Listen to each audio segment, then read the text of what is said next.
actually been walking on the sand, making sure that people are keeping their distance and abiding by the social distancing rules. Now, of course, face masks are not required because of the intense heat that we are feeling today, but people are still required to keep that 2-meter distance. Now, obviously, that is a little bit hard when you're in the water, so the police are here doing their very best to make sure that people do try as hard as possible, but people here are certainly making sure that they are enjoying the sun today. People are taking advantage of this beautiful weather that we have here and are certainly out and about in full form this morning, Sarah. It is a great day, as you know.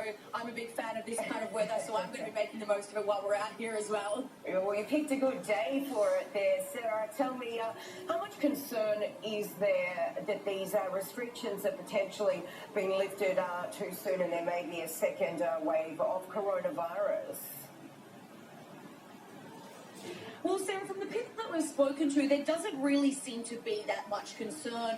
Now, we know that scientists have said, and there has been whispers that potentially that as the weather gets hotter, it actually stops and prevents the spread of coronavirus. Now, people seem to be really clinging on to this idea and haven't been showing too much concern. Now, earlier in the morning, I was at a synagogue, which has also just opened today, and the people there were doing the same thing. They were making sure that they were distancing from each other and were actually staying outside the synagogue or praying outside, so they weren't inside an enclosed space. So although there is rumours of a second wave and there is potential that everything can spark back up again because of these eased measures, out on the streets, people are showing very little concern. All right, Sarah Williamson there on the beach in Tel Aviv. Thank you for the update, and we'll come back to you. 160 after dozens of new cases were confirmed in 24 hours.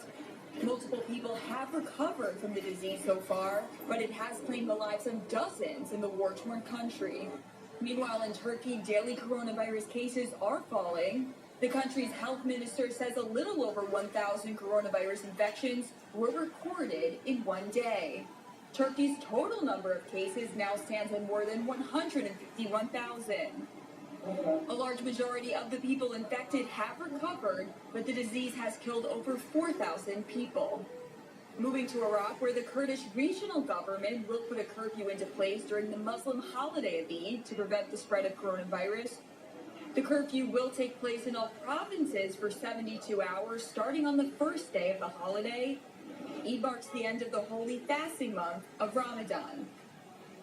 Now, in the latest from the White House, President Trump says he signed an executive order to help accelerate economic recovery, unleashing federal agencies to slash regulations and potentially take authority over the states.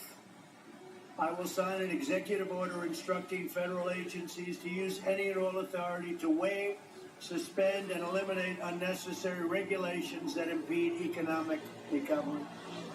And we want to leave it that way. We want to leave it that way. In some cases, we won't be able to, but in other cases, we will. Now, this is Trump is doubling down after taking aim at the World Health Organization over its handling of the pandemic. Bachelor Vinthal has the details. Donald Trump taking aim at the World Health Organization yet again, this time threatening to pull the United States out of the organization along with its funding, if it does not, quote, commit to major improvements in the next 30 days. I think they've done a very sad job in the last period of time. And again, the United States pays them $450 million a year. In an open letter addressed to the World Health Organization Director General, Trump bemoaned the repeated missteps by the organization over its handling of the coronavirus pandemic, claiming that it has been extremely costly for the world. So we help fund the World Health Organization. We use it like everyone else does. They gave us a lot of very bad advice, terrible advice. They were wrong so much. The United States has historically been the single biggest donor to the World Health Organization. The president also calling them out for failing to hold Beijing accountable for the outbreak, describing the body as China-centric. Always on the side of China. China paid $40 million last year And we've been paying $450 million a year for many years. Somehow that doesn't work out too well. And they're a puppet of China. China hitting back at the accusations, claiming that the United States is trying to discredit it. We urge the minority of United States politicians to stop shirking their responsibilities and shifting blame, and to rather strengthen its cooperation with the international society to win the battle against this pandemic. Trump temporarily suspended funding to the organization last month, pending a review of its response to the pandemic. The threat appears to be in line with the president's track record of pulling the United States out of various international bodies and treaties. I am announcing today that the United States will withdraw from the Iran nuclear deal. Unfortunately, we are taking the decision to withdraw from UNESCO at this time. The United States is officially withdrawing from the UN Human Rights Council. The United States will withdraw from the Paris Climate Accord. Coronavirus has currently killed over 300,000 people worldwide, 90,000 of them in the United States.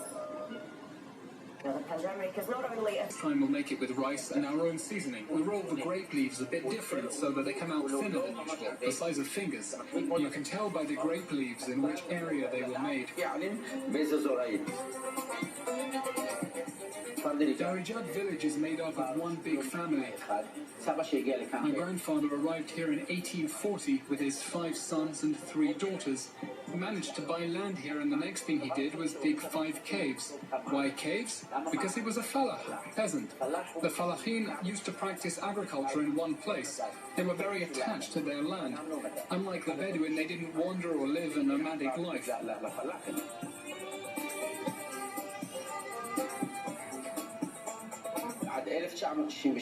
Up until 1963, everyone in this village lived in caves, together with their animals, sheep, camels, cows.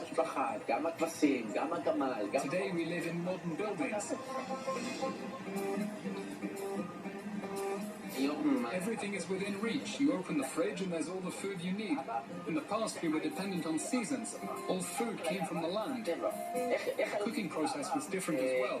We cooked inside the caves by placing pots over the fire. There was no gas, no refrigerator, or even spices as we know them today. The cooking process was very authentic.